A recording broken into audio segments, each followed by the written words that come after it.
అంటేనా ఏ ప్రాంత మనోభావాలు కాపాడుకోవడానికి ఆ ప్రాంతాన్ని చేసుకోవడం కోసం వాళ్ళ యొక్క ఇంట్రెస్ట్ని బట్టి ఉంటుంది. మరి వైసీపీలు మాట్లాడలేదు అన్నటువంటి మాట మీరు చెప్పేది వాస్తవమే అయితే, మరి తెలుగుదేశానికి సంబంధించిన అధికారంలో పార్టీ ఉన్నటువంటి జిల్లాని తీసేటువంటి వాళ్ళెందుకు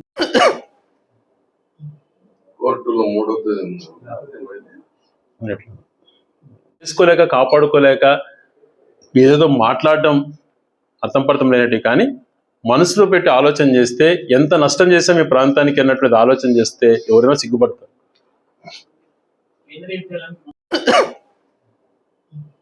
కోర్టులో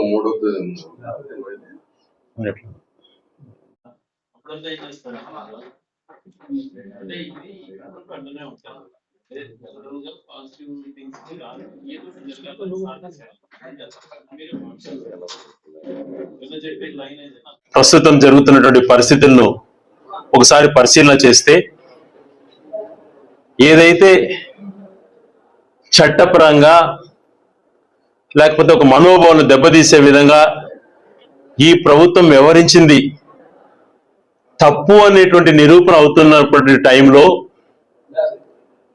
ప్రజలంతా కూడా ఈ ప్రభుత్వం చేస్తున్నటువంటి విషయాన్ని సరైనటువంటిది కాదు, వీరు తప్పు చేస్తున్నారు అంటూ భావించేటువంటి సమయంలో డైవర్ట్ పాలిటిక్స్ అన్నటువంటిది నేర్చుకునేది వెన్నతో పెట్టిన విద్య ఈ ప్రభుత్వానికి కానీ, చంద్రబాబు నాయుడు గారికి కానీ, తెలుగుదేశం ప్రభుత్వానికి కానీ.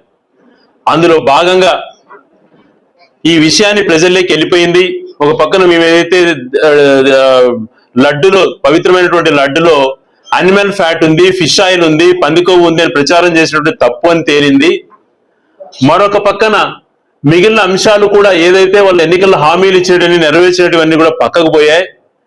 ప్రజలు ఇవన్నిటినీ కూడా అసహించుకుంటున్నారనే భావనలో ఏదో ఒక రకంగా డైవర్ట్ చేయాలా అని చెప్పి నిన్న కాపు నేత అయినటువంటి అంబటి రాంబాబు పైన విచక్షణరహితంగా దాడి చేయటం, దాడి చేసేటువంటి సమయాన్నే దాడి జరగక మునిపే పోలీసులకు ఇంటిమేషన్ వచ్చింది. పోలీసులు వెళ్ళారు. పోలీసులు వచ్చినా కూడా, అదనపు బలగాలు తిరిగినా కూడా వేల మంది అక్కడికి వెళ్ళి మరి ఆ వచ్చినట్టు బలగాల సపోర్ట్ కూడా తీసుకున్నారేమో తెలియదు, కానీ దాదాపుగా 7 గంటల నుంచి 10 గంటలు అక్కడ దాడి చేయడంలో అంతరం ఏంటి? ఇది ప్రభుత్వం యొక్క నిర్ణయంతో జరిగినటువంటి దాడిగా కనపడడం లేదా?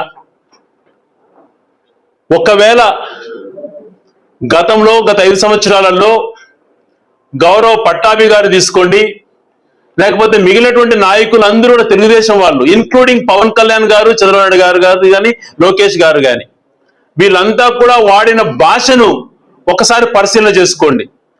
చంద్రబాబు నాయుడు గారు జగన్ గారి పుట్టుకే తప్పుని మాట్లాడారు. వాళ్ళ తల్లి అమ్మ మొగుడా, వాళ్ళ తల్లి మొగుడా ఇష్టానుసారం మాట్లాడారు. లోకేష్ గారు అయితే 2 అడుగులు వేసి లండన్ లో ఆయన ఆ పదం కూడా నేను వాడకూడదు, వాళ్ళతో ఉన్నాడా అని మాట్లాడారు. పవన్ కళ్యాణ్ గారు ఒరే జగన్ నిన్ను పాతాళలోకానికి తొక్కుతా అని మాట్లాడారు. చాలా తక్కువ, ఎందుకంటే వాళ్ళు మాట్లాడిన పదాలు కూడా నేను చెప్పలేనటువంటి పరిస్థితి. అంత ఘోరంగా మాట్లాడినప్పుడు కనపడినటువంటి బాధ వీళ్ళకి ఈరోజు కనపడిందే. ఒక మాటతో మన రాంబాబు గారు అన్నారంటే మాటతో, రాంబాబు గారు అన్నటువంటి మాట కరెక్ట్ అని మేము ఎప్పుడు కూడా దాన్ని ఇది చేయం. తప్పు ఎవరు చేసినా అలాంటి భాషలలో సంస్కృతిలో కొంచెం ఉండాలి. మరి గతంలో మీరు మాట్లాడిన మాటలకు మీకు ఏ శిక్ష చేయాలో ఒకసారి ఆలోచన చేసుకోండి. దాన్ని దృష్టిలో పెట్టుకొని మీరు గతంలో చేసిన తప్పుదం వల్లే కదా ఈరోజు ఇట్లాంటి జరిగాయి. మీరు ఆ దాడి ప్రోత్సహించడం మీకేం హక్కు ఉంది? ప్రభుత్వమే చేయించిన పరిస్థితికి దిగజారినప్పుడు ఈ వ్యవస్థలపైన నమ్మకం ఎలా ఉంటుంది? 10 గంటల పాటు దాడి చేయించారే, ఇంటికి నిప్పు పెట్టి కార్లు కాల్చి దౌర్జన్యపరంగా మహిళలు పచ్చి బూతులు మాట్లాడుతూ వినరాని మాటలు మాట్లాడుతూ అంత దాడి చేస్తే ఒక అరగంటనో 15 నిమిషాలలో పోలీసులు 5 నిమిషాల్లో కంట్రోల్ చేసుకోండి. పోలీసులు అక్కడికి వచ్చి 10 గంటల దగ్గరుండి దాడి చేయడం ఎంతవరకు సమంజసం? ఇది ఏ సిగ్నల్ ఇస్తా అన్నట్టు? నేను అందుకే మొదటి నుంచి అడుగుతున్న అధికారులను కానీ, పోలీసు అధికారులను కానీ, మీరు ఎన్నికైనటువంటి ప్రభుత్వం ఆదేశాల ప్రకారం కాదు పనిచేయాల్సింది, మీరు రాజ్యాంగానికి లోబడి పనిచేయాలి. ఈ భారతదేశ రాజ్యాంగాన్ని గౌరవించేటువంటి వాళ్ళైతే ఈ ప్రభుత్వం ప్రజల సొమ్ము శాలరీగా మీరు తీసుకుంటున్నారంటే దానికి బాధ్యత మీకు ఉండాలి. ఆ బాధ్యత లేకుండా వ్యవహరించినప్పుడు, మీరు వ్యవస్థను తప్పుదో పట్టించేటువంటి దారులు చూపించినప్పుడు ఇది ఎక్కడికెక్కడికో పోతుంది. ఇది మంచి పద్ధతి కాదు. ఆ ఘటన జరిగి మరొక ముందే, ఆ దాడి జరిగినటువంటి సంఘటన అందరూ చర్చించుకునే లోపే బీసీ నాయకుడైనటువంటి గౌడ సోదరుడైనటువంటి జోగి రమేష్ ఇంటిపైన దాడి చేసిన విధానం సభ్య సమాజం తలదించుకునే విధంగా, ఇంట్లో తన భార్య పిల్లలు ఉన్నారు, తండ్రి ఉన్నాడు, విచక్షణాత్మకంగా పోలీసులు ఇన్ఫార్మ్ చేసినా కూడా వాళ్ళు రక్షణ కల్పించకపోగా పబ్లిక్ గా పెట్రోల్ బాంబులు, బాటిల్లో పెట్రోల్ వేసుకొని నిప్పు పెట్టి ఇళ్లపైన వేసేటువంటి సంస్కృతికి దిగజారారు అని అంటే, ఛీ, ఈ వ్యవస్థను ఏమన్నారు? ఇదే ప్రజాస్వామ్యంలో మనం నేర్చుకోవాల్సింది. దేశ రాజకీయాల గురించి, ప్రపంచ రాజకీయాల గురించి ఉపన్యాసాలు ఇస్తుంటావే, మరి ఒక రాష్ట్రానికి అధిపతి అయినటువంటి వ్యక్తి ఇలా దిగజారుతుంటే ఎందుకు కంట్రోల్ చేయలేకపోతున్నావు? ఆ సమయం లేనప్పుడు ఎందుకు నువ్వు రాజకీయాల్లో ఉన్నావు? ఎందుకు దేశంలోనే సీనియర్ అంటావు? సీనియర్ ఉండడము జూనియర్ ఉండడం కాదు, మనుషులు కొంచెం ఇది ఉండాలి, సంస్కారం అనేది ఉండాలి, సమయం అనేటువంటిది ఉండాలి. తప్పు చేసిన వాళ్ళకి ఎవరైనా సరే వ్యవస్థలు జోలికి పోయిన వాళ్ళను భయపడే విధంగా ఉండాలి. కానీ ఇలా ప్రభుత్వమే ఎంకరేజ్ చేసి, మీరే డైరెక్షన్స్ ఇచ్చి రౌడీ మూకలకు, మీరే పోలీసులకు ఈ రకంగా వివరించడం డైరెక్షన్లు ఇచ్చి బీసీల పైన ఇలాంటి వ్యక్తులపైన దాడులు చేయించడం సమంజసమా? వాస్తవాలు చెప్పుకోలేక, జరిగినటువంటివి మీరు చేసినటువంటి తప్పుడు నిర్ణయాలు అన్ని ప్రజల్లోకి వస్తున్నాయన్నటువంటి బాధతో ఇంత దిగజారుతారా? క్లియర్ కట్ గా మీరు ఆరోపణ చేశారని నేను ఒప్పుకున్నారు. కుప్పంలో మీరు సిట్ వేశాను అని చెప్పారు. మీరు వేసిన సిట్టు, మీరు సిట్ అంటే సిట్టు, స్టాండ్ అనేటువంటి స్టాండ్, మీ సిట్టు పైన నమ్మకం లేక అత్యున్నతమైనటువంటి న్యాయస్థానం సుప్రీంకోర్టుకు వెళ్లి వైఎస్ఆర్సీపీ కాంగ్రెస్ పార్టీకి సంబంధించిన సుబ్బారెడ్డి గారు సుప్రీంకోర్టు ఆదేశాలతో వాళ్ళు నియమించినటువంటి కమిటీని, అందులో ముగ్గురు రాష్ట్ర అధికారులు, 2 కేంద్ర అధికారుల సమీక్షంలో అత్యుత్తమైనటువంటి ల్యాబొరేటరీలో టెస్ట్ చేయించి అందులో యానిమల్ ఫ్యాట్ లేదు అని చెప్పి నిర్ధారణ చేసిన తర్వాత కూడా మీరు మాట్లాడుతుంది అదే విషయం పైన పదే పదే దాడులు చేయిస్తూ, మీ పార్టీకి ఏదో సభ్యులు ఉన్నారు కదా, ఇప్పుడు మీ వర్కుల కోసమో మీ పార్టీలో లబ్ధి పొందడం కోసమో అధికారంలో మీరు ఉన్నారు కదా అని చెప్పి మీకు లబ్ధి పొందడం కోసమో రోడ్లపైకి వచ్చే వ్యక్తులను ఎరేసుకొని వాళ్ళతో రెచ్చగొట్టించి దాడులు చేయిస్తున్నారు. ఇది మంచి సంప్రదాయం కాదు. ఇలాగే ఆలోచన చేస్తే భవిష్యత్తులో ఎప్పుడు ఎవరికి కూడా గ్యారంటీ కాదు. ఈ ప్రజాస్వామ్యంలో రేపు పొద్దున మీరు 2 అడుగులు దిగారని అవతల 5 అడుగులు దిగజారితే నష్టపోయేది ఎవరు? ఈ హక్కు మీకు ఇవ్వలేదు. అందుకనే దయ ఉంచి పోలీస్ అధికారులను కానీ ప్రభుత్వంలో వాళ్ళకి అందరికీ విజ్ఞప్తి చేస్తున్నా, మన అందరం రాజ్యాంగానికి లోబడి ఆలోచన చేసిన వ్యక్తులం. మన బాధ్యత అది. ఒక పౌరుడిగా వ్యవస్థల్ని విషయాలలో జాగ్రత్తగా ఉందాం. తప్పు చేసిన వాడికి ఎవరైనా సరే సేమ్ శిక్ష ఉండేటట్టుగా ఉండాలి. అప్పుడే చట్టాలపైన కానీ వ్యవస్థలపైన కానీ గౌరవం పెరుగుతుంది. అలా కాని పక్షంలో ఇలా దిగజారేటువంటి పరిస్థితులకు వచ్చినప్పుడు ప్రజలంతా కూడా గమనిస్తుంటారు. మీరు అనుకునేదే ఇదే కాదు, మీరు వ్యవస్థలతో మెయింటైన్ చేయొచ్చు, ప్రజలు ఏదైనా మభ్యపెట్టచ్చు అని చెప్పి. ప్రజలు చాలా తెలివైన వాళ్ళు, ప్రతి ఒక్కటి గమనిస్తున్నారు. వాళ్ళ చేతికి ఏ రోజైతే వాళ్ళ చేతితో గుణపాఠం చెప్పాలనో ఆ రోజు మీకు ఖచ్చితంగా గుణపాఠం చెప్తారు. అంతవరకు మీరు ఇలాగే వ్యవహరించుకోండి. ఇలాగే చేస్తుంటే ఇంకా కూడా కంట్రోల్ లేకుండా భవిష్యత్తులో మంచి చేయాలి, ఇట్లాంటి సంస్కృతి నచ్చని వాళ్ళకు కూడా వాళ్ళు కూడా ఏం చేయలేని పరిస్థితికి వస్తుంది. ఈ సాంప్రదాయాలు మొట్టమొదటిగా ఎంటర్ అయినాయి ఇప్పుడు ఈ పాలిటిక్స్ లో. గతంలో హత్య రాజకీయాలు జరిగినప్పుడు కానీ, ఫ్యాక్షన్ రాజకీయాలు జరిగేటువంటి సమయాలలో కానీ, ఇట్లాంటి టైంలలో కూడా పోలీస్ వ్యవస్థ చక్కగా కరెక్ట్ గా పనిచేస్తుండేది. ఒత్తిళ్లకు తలగొకుండా న్యాయం వైపు పోయేది. ఇప్పుడు చేస్తున్నటువంటి సిస్టంలో చాలా దారుణంగా ఉన్నాయి. దాడులు చేసేది, ఇల్లులు నిప్పులు పెట్టేది, మళ్ళీ వాళ్ళపైనే కేసులు పెట్టి వాళ్ళనే అరెస్ట్ చేసేది. ఇది సాంప్రదాయమా? రాంబాబు గారు ఒక మాట అన్నారు అని చెప్పి మీరు ఇది చేశారే, మరి అక్కడ వేలాది మంది వీడియోలలో వచ్చి మాటలు మాట్లాడినట్టు ఎన్ని రికార్డ్ అయి ఉన్నాయి కదా, వాళ్ళందరిపైన చర్యలు తీసుకునే దమ్ము మీకు ఎందుకు లేదు? వ్యవస్థలపైన గౌరవం లేనట్లే కదా మీకు. మరి ఆ రోజు పట్టాభి గారు కానీ నేను చెప్పినట్టు నాయకులంతా జగన్మోహన్ రెడ్డి గారిని అంత నీచాది నీచంగా ఘోరంగా మాట్లాడారే, అప్పుడు మేము మాట్లాడింది తప్పు అన్నటువంటి మాట మీ నోట్లో నుంచి ఏ రోజున్నా వచ్చిందా?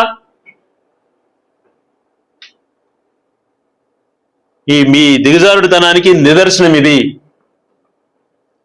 ఎన్నో అంశాలు ఉన్నాయి. వైజాగ్ లో 5,000 కోట్ల రూపాయలకు సంబంధించిన ఆస్తులు లోకేష్ వియంకుడు గారికి ఇస్తున్నారు. తోడలుడు, వియంకుడు కాదన్నమాట, తోడలుడికి ఇస్తున్నారు. 5,000 కోట్ల విలువ చేసేటువంటి భూములు కార్పొరేషన్ లో అప్రూవల్ రావాలని చెప్పి ఆ కార్పొరేషన్ లో సభ్యులు వ్యతిరేకిస్తున్నారని చెప్పి అక్కడికి వెళ్ళి సభ్యులను కొట్టి దౌర్జన్యం చేసి అప్రూవ్ చేసుకొని అప్పనంగా కొట్టేస్తున్నారు. ఫార్చ్యూన్ 500 కంపెనీలు ఇస్తానని చెప్పి ఒక పక్క లోకేష్ గారు అంటూ నేను ఎవరికైనా ఇస్తా, 99 రూపాయలకి ఇస్తా, ఎంతైనా ఇచ్చుకుంటా అని చెప్పి ఆయన మాట్లాడతాడు. మీ ఓన్ సొంత ఆస్తులు ఇవేమన్నా?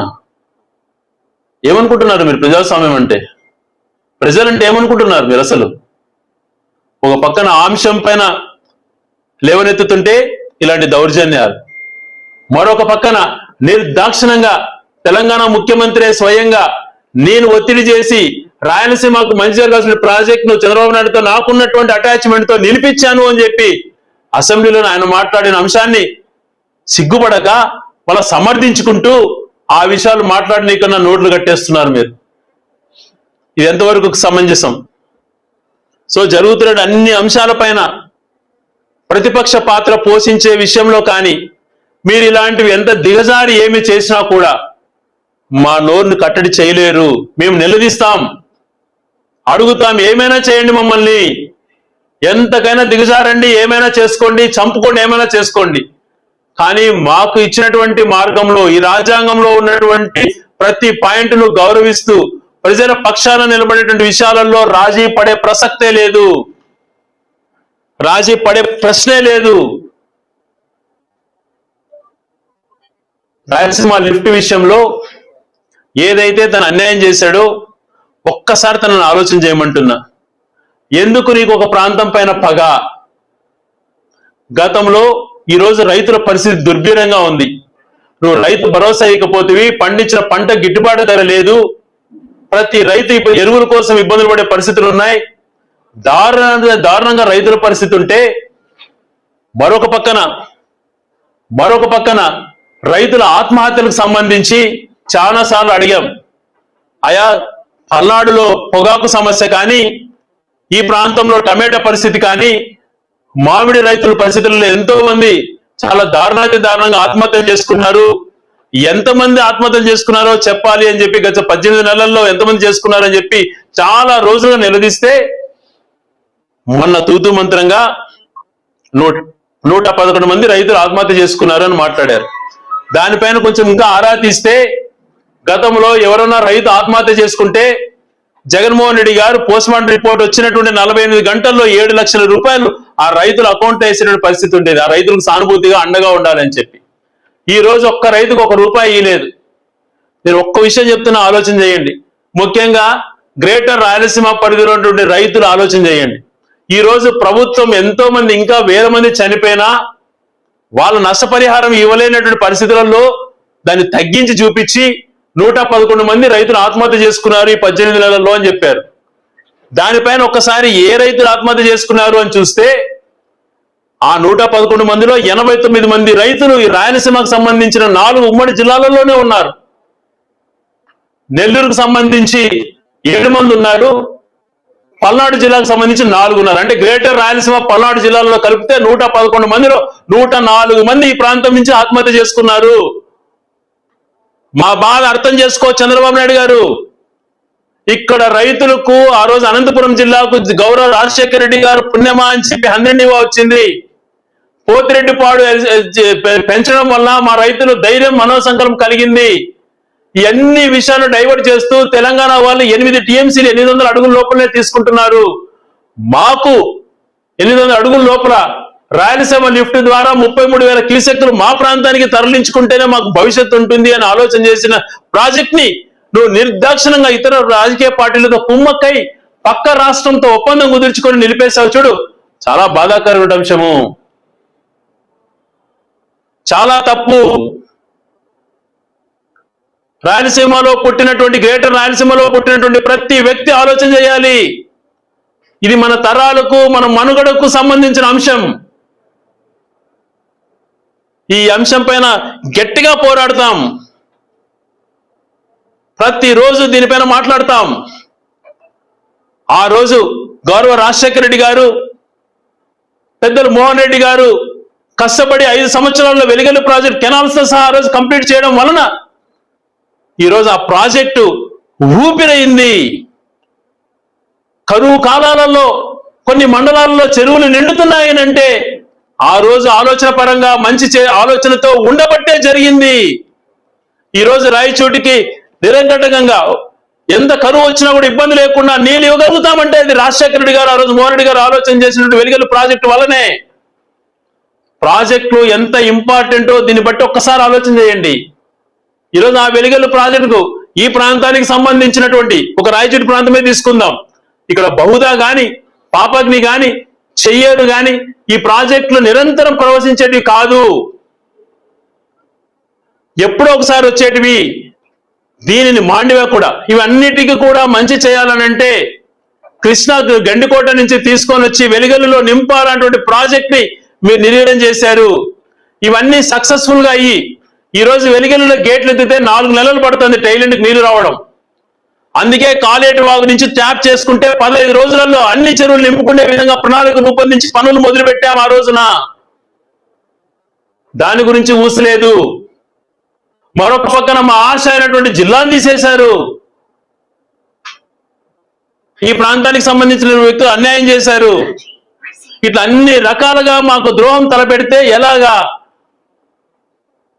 మంచి చేయకపోగా, కొత్తవి ఇవ్వకపోగా, ఉన్నటి తీసేస్తూ అన్ని రకాల అన్యాయం చేస్తున్నటువంటి కారణంగా ఈ రైతుల భవిష్యత్తును దృష్టిలో పెట్టుకొని మేమందరం 5వ తేదీన నంద్యాల పోతిరెడ్డిపాడుకు పోయి మా నిరసన వ్యక్తం చేయాలని చెప్పి, ఇది ప్రతి ఒక్కరిలో అవగాహన కల్పించే విధంగా, ఏ రకంగా అయితే శ్రీశైలంలో జరుగుతున్నటువంటి అన్యాయాన్ని, ఏ రకంగా అయితే శ్రీశైలం ప్రాజెక్టును తాకట్టు పెట్టిన చంద్రబాబు నాయుడు గారు చేస్తున్నటువంటి వ్యూహాన్ని అడ్డుకునేందుకు, భవిష్యత్తులో ఈ ప్రాంత ప్రయోజనాలను కాపాడేందుకు మేము గట్టిగా పోరాటం చేస్తాం. ఒక 107 మంది 111 మంది రైతుల్లో 110 మంది రాయలసీమ గ్రేటర్ రాయలసీమ పరిధిలో ఉన్నారు ఆత్మహత్య చేసుకున్న వాళ్ళంటే అప్పటికన్నా మీకు కనువిప్పు కలగలేదా? పాలకులుగా మీరు ఆలోచన చేయట్లేదా? ఉన్న హైకోర్టు వద్దని తీసుకుపోతే, వచ్చేటువంటి లా యూనివర్సిటీని వద్దని తీసుకుపోతావు. ఎందుకు ఈ ద్వేషం నీకు? మరొక పక్క అప్పనంగా 1000 ఎకరాలు సంబంధించి 1000 కోట్లకు సంబంధించిన ఆస్తులు మీ కుటుంబ సభ్యులకి ఇచ్చేసుకుంటావు. ఇవన్నీ అంశాలు ప్రజలు ఎక్కడ చర్చకు వస్తాయో అని చెప్పి ఈ దాడులు చేయించడం, దీన్ని డైవర్ట్ చేయించడం, ఇదే ప్రజాస్వామ్యం? దీనికి చిత్తశుద్ధి ధైర్యం ఉంటే ప్రశ్నించే వాళ్ళని పిలిపించి ఏందయ్యా మీ బాధ అని చెప్పి కనుక్కో. మేము మాట్లాడే మాటల్లో అసత్యమైనవి ఉంటే అక్కడే ఖండించు.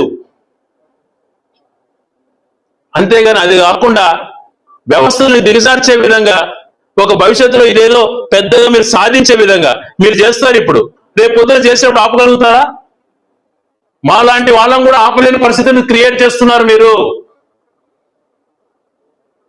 ఇది మంచిది కాదు. జోగి రమేష్ మాట్లాడారు, ఆ ఇంట్లో గంటల తరబడి దాడి జరుగుతుంటే ఏందయ్యా అర్థం? ఇంక ఎవరు రక్షణ కల్పిస్తారు? ఇదేమన్నా అంతర్యుద్ధం దేశాలలో జరుగుతున్నారే, వేరే పోరాటమా? ఏమనుకోవాలి? నీకే ఒకసారి దిగజారి వైసీపీలకు ఏ పథకాలు కాకండి అవతల వ్యక్తులకు చేస్తే పాము పాల్పోసని మాట్లాడితే ఆ రోజే నువ్వు ఎంత దిగజారిపోయావో అందరూ తెలుసుకున్నారు. ఇది మంచి పద్ధతి కాదు.